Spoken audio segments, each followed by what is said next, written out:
Hello mga kabagis! May nagtanong. So kabagis, gaano po katagal ang effectivity ng pong anti-tetanus vaccine? Okay mga kabagis, bago ang lahat, review muna tayo, no? There are two kinds of anti-tetanus vaccine. Una, yung passive. Ito yung immunoglobulin or antibody na lumalaban mismo dun sa tetanus toxin.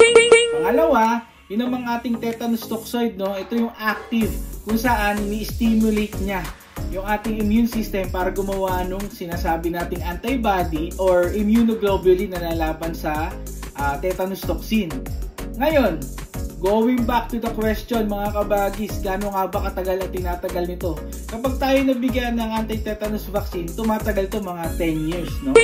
Kapag nakumpleto natin yung vaccine. Pero, kapag tayo po ay nasugatan, halimbawa, ay talagang dumugo or malalim na sugat, aray ko, nangangailangan po tayo ng pong tetanus booster, no? Kapag ka po lagpas ng 5 years. Okay?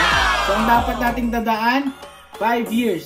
Kapag after ng 5 years, tayo po ay nasugatan at may possible exposure sa tetano, magpa-booster na tayo.